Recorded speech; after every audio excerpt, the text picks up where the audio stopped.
Assalamu alaikum, peace to the gods. Assalamu alaikum, peace be unto you. Shalom, peace. Hotep, peace. Peace to the street. Peace cannot exist without war.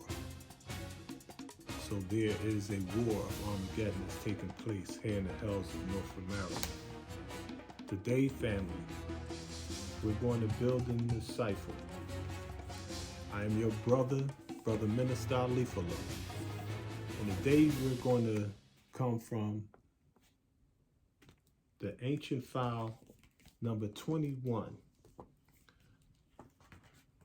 which is the Angels of Allah, Master Fard Muhammad, Book 1, Volume 1.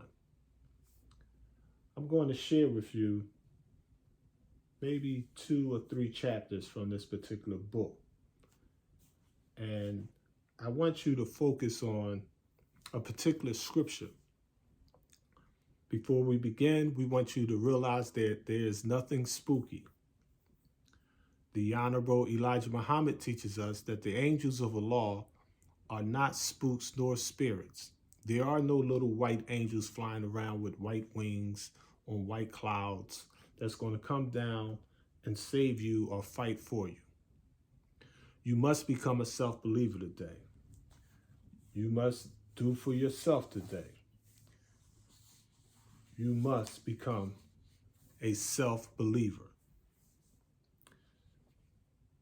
I'm going to come from chapter 28 of the book, which was originally an excerpt from a Jumar excerpt that I did about 40 years ago.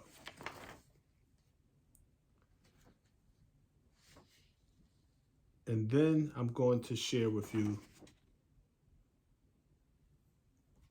a scripture from the Bible for you to think deeper upon.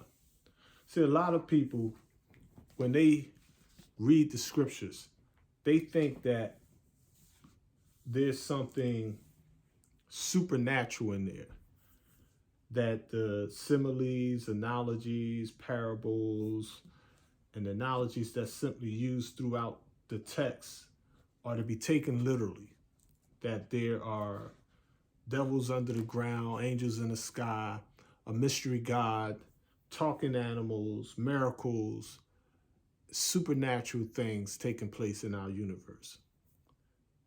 There's nothing spooky whatsoever, not even an atom. Everything in the universe is based off of mathematics, cause and effect, actions and reactions. Chapter 28, Jibril, the angel of revelation. I open up with a quote from the Bible in the book of Hebrews, chapter 7, verses 1 through 4, which reads as such. For this Melchizedek, king of Salem, priest of the Most High God, who met Abraham returning from the slaughter of the kings and blessed him, to whom also Abraham gave a 10th part of all, first being by an interpretation king of righteousness, and after that also king of Salem, which is king of peace, without father, without mother, without descent, having neither beginning of days nor end of life, but made like unto the Son of God, abideth a priest continually. Now consider how great this man was, unto whom even the patriarch Abraham gave the 10th of the spoils. Epistle of Paul to the Hebrews, chapter 7, verses 1 through 4. Everyone has an angel. The supreme angel Melchizedek gave bread and wine, meaning substance and the spirit of truth, to Abraham, the father of the nations. Genesis chapter 14, verses 18 to 19. Then another angel of Allah informed Abraham's wife that she was with child. This was Ishmael. Genesis chapter 16, verses 1 through 16. Then 3 angels came to teach Abraham. These 3 angels were seen. They had feet, needed sleep, and ate some bread and beef, and drank some milk, according to Genesis chapter 18, verse 1 through 33. Think that over. Let me read some of that in a modern version. Genesis chapter 18. Afterwards, Jehovah appeared to him among the big trees of Mamre, while he was sitting at the entrance of the tent during the hottest part of the day. He looked up and saw 3 men standing some distance from him. When he saw them, he ran from the entrance of the tent to meet them, and he bowed down to the ground. Then he said, Jehovah, if I have found favor in your eyes, please do not pass by your servant. Please let a little water be brought and have your feet washed. Then recline under the tree. Seeing that you have come here to your servant, let me bring a piece of bread so that you may refresh yourselves. Then you may go on your way. At this, they said, all right, you may do as you have spoken. So Abraham hurried to the tent to Sarah and said, quick, get 3 measures of fine flour, knead the dough, and make loaves of bread. Next, Abraham ran to the herd and chose a tender and good young bull. He gave it to the attendant who hurried to prepare it. He then took butter and milk and the young bull that he had prepared and set the food before them. Then he stood by them under the tree as they were eating. So here, Abraham is making a steak dinner for these 3 angels. These 3 angels, they were men. They were tired. They had feet. They had ears that can hear Abraham. They understood communication, whether it's mental telepathy or Hebrew, Aramaic, or languages. They were tired. They wanted to rest. Abraham did not see these angels as spooks nor spirits. He saw them as practical beings, human beings. They said to him, verse 9, where is your wife Sarah? He replied, here in the tent.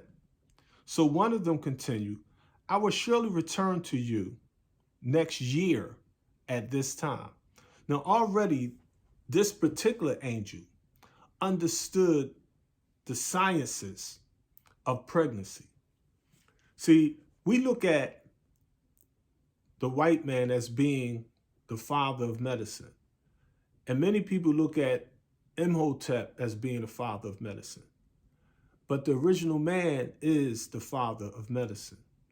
His herbal sciences predate Imhotep by trillions of years. Abraham understood these sciences. You know, like you can have wheat, different grains, and in antiquity, the women knew that if they urinated on certain grains, that the testosterone and the estrogen levels in their urine would activate the wheat.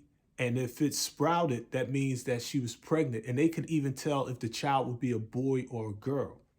And if it didn't sprout, they could tell that the child would not be born, or if the child was born, she would have a miscarriage before the 9-month period. So this particular angel mathematically calculated and explained to Ibrahim, or the exalted father of the nations.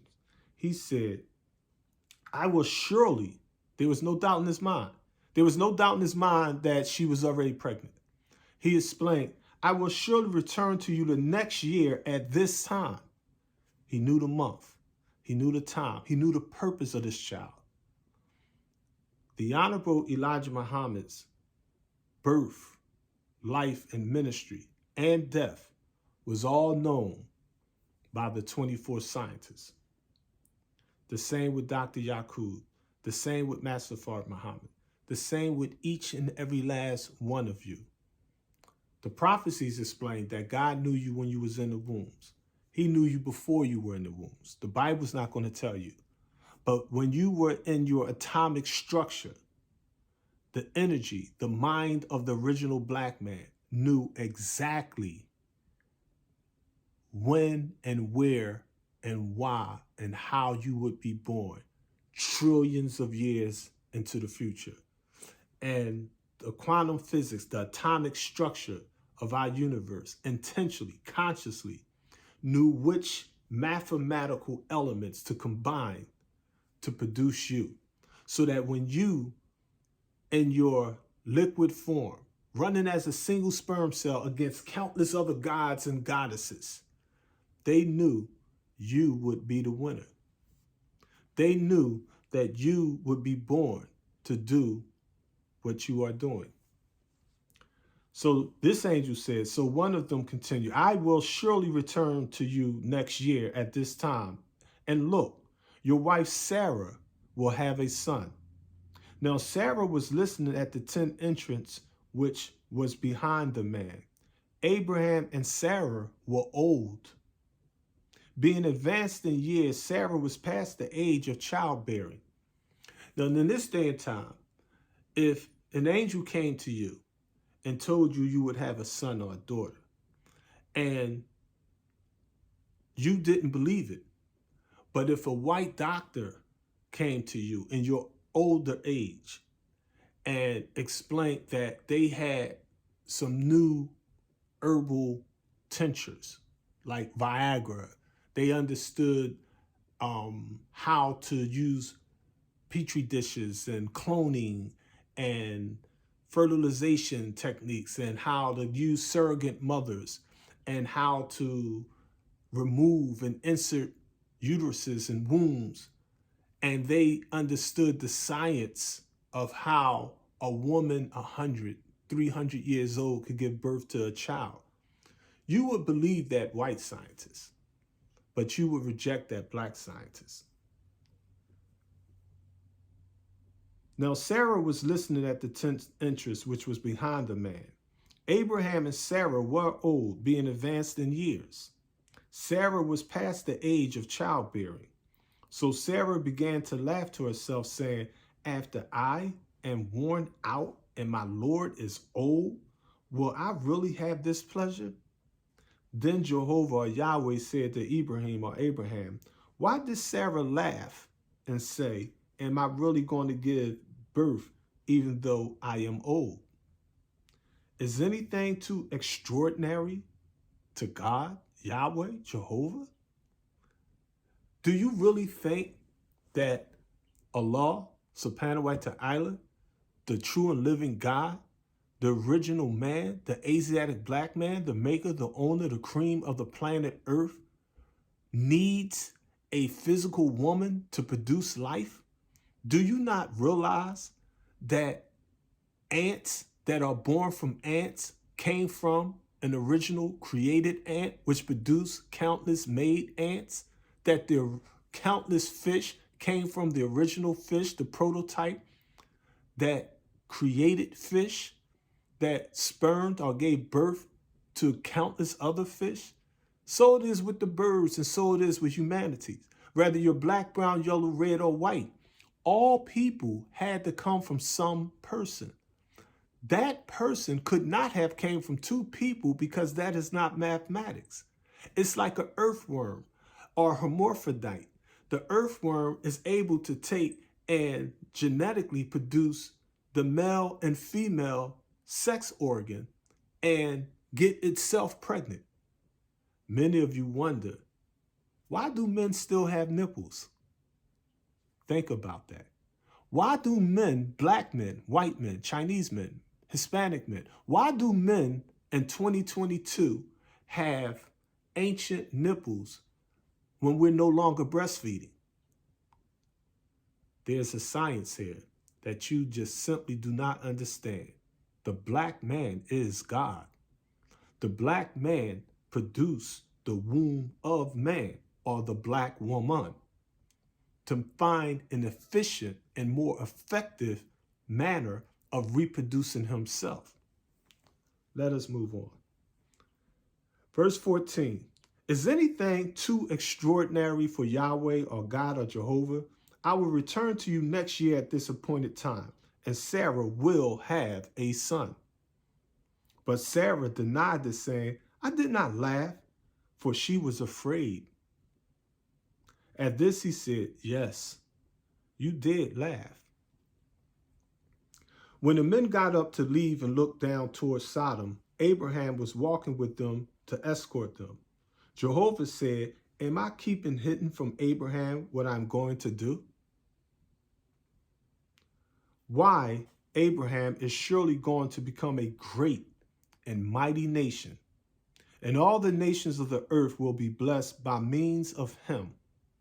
For I have come to know him in order that he may command his sons and his household after him to keep Jehovah's way by doing what is right and just, so that Jehovah may bring about what he has promised concerning Abraham.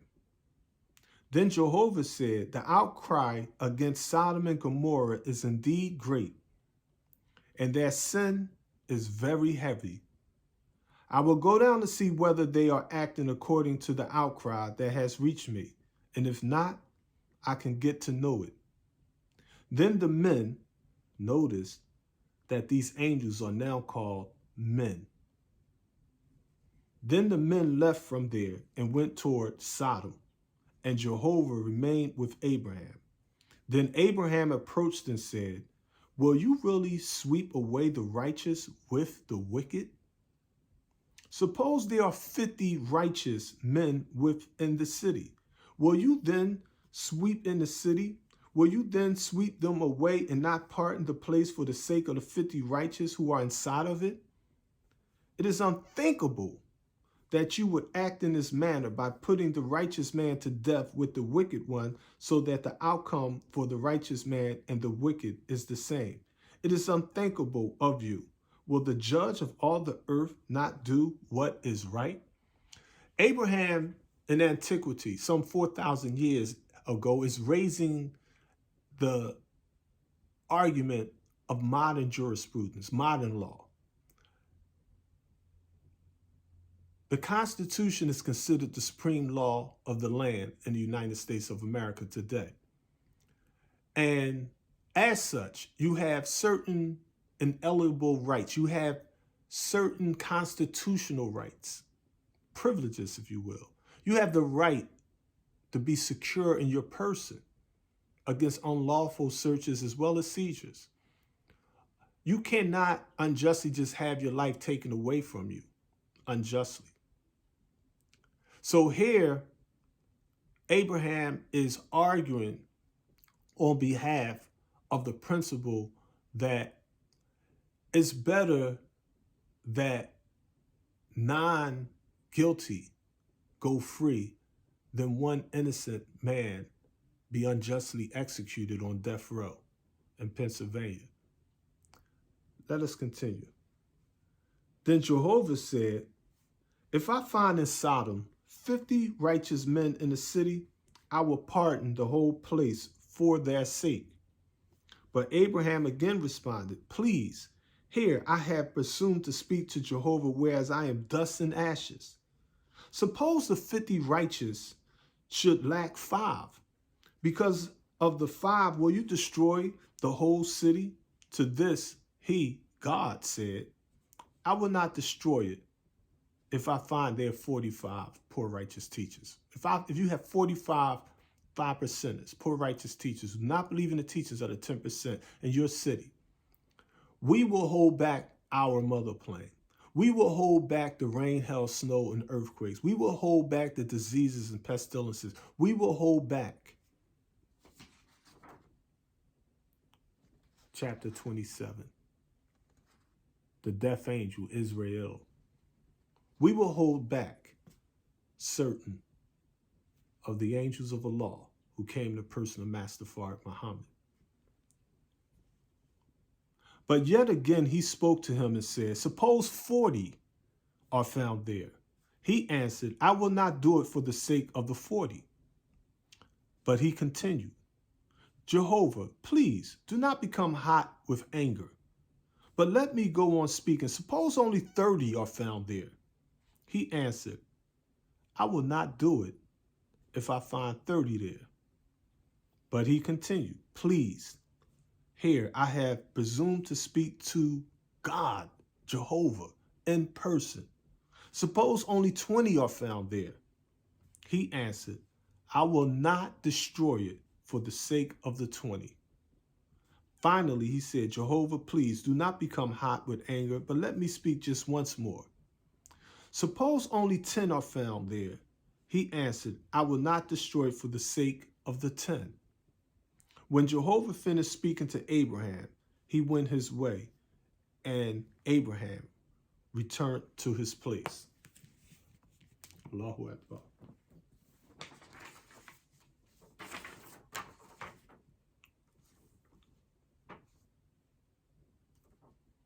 So here, as we have shown in the book of Genesis, or genes is, the book of genetics, these angels, they had feet, needed sleep, they ate some bread, they ate some beef, they drank some milk. Think that over.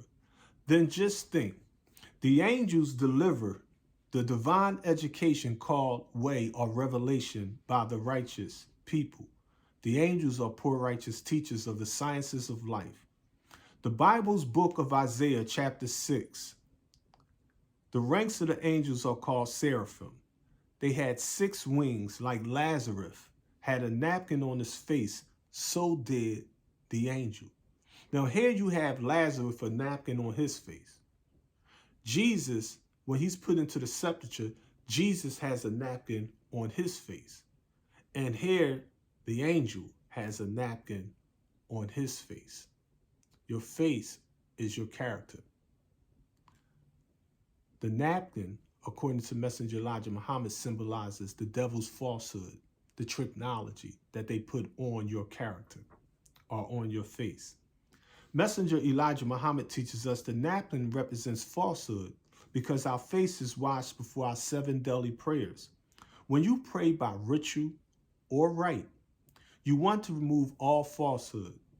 The head angel covered his face and feet with 2 wings. He flew. We must rid ourselves of lies and walk the straight and narrow path of the messenger's pure teachings. Then we will fly or understand all truth. God refuses to answer the prayers of the rebels, even if they pray all day long, according to the Bible, Isaiah chapter 1, verse 15. If you prayed all day long to Master Fard Muhammad, he would ignore you because you are not of him.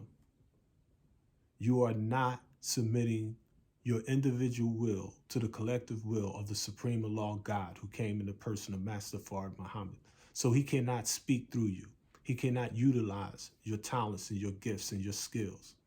He cannot bring to fruition your will, aims, nor desires, because you will not be able to concentrate and focus to have a determined thought, because the truth will come into your subconsciousness and blow up that idea each and every single time.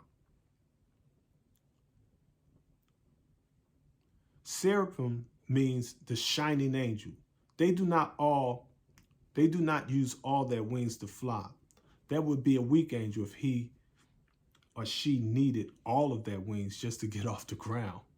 The angels can fly and even hide, but notice this angel kept his feet on the ground. He stayed firmly rooted. The angel was able to handle the hot stuff with his bare hands. He first needed a form of protection to pick up the hot stuff, but once he took the flight, he had the hot stuff in his bare hands. He didn't have no gloves or none of that. He was able to handle the hot stuff that other angels could not handle. They could not deal with it. It would have consumed them. It would have burnt them up. It would have burnt their works, their hands up if they touched such hellfire, according to the Bible. Isaiah chapter 6, verse 6. This angel was able to handle the hot stuff with his bare hands. Whenever a nation strays away from civilization, Out of the mercy of the 24 brothers, the 24th appoints one of the 12 majors to deliver a deeper science to elevate that commission, that particular nation. This science is called revelation. The black person who is commissioned to deliver the new light is called by scholars Jabril. However, the angels remain in the background and loves to keep a law and his only messenger in the foreground. The angels come to make sure no mistake is made. The angels must come because mistakes do happen, but the angels will correct them. They are correcting them. They shall correct them. There is no mistakes in the word of the messenger Elijah Muhammad, but there are mistakes in the fools who try to destroy his teachings. The focus should not be the angels, but the God of the angels. The angel had to trouble the water, truth, just to cure the sick. The seraph or seraphim are on fire with the law's truth. The angels are not to be worshipped like Yaqub did. Revelations chapter 22, verse 8. Jabril or Jabril is the revelator of Allah's truth. Assalamu alaikum. Assalamu Allah. This is part 1 of countless chapters on the angels of Allah. If you would like to order the entire book, I'll put a link in this description, inshallah, Sakeen. To support us and to help us spread the life-giving teachings of the Honorable Elijah Muhammad, make sure you subscribe and share the understanding of self. The struggle continues. Assalamu alaikum.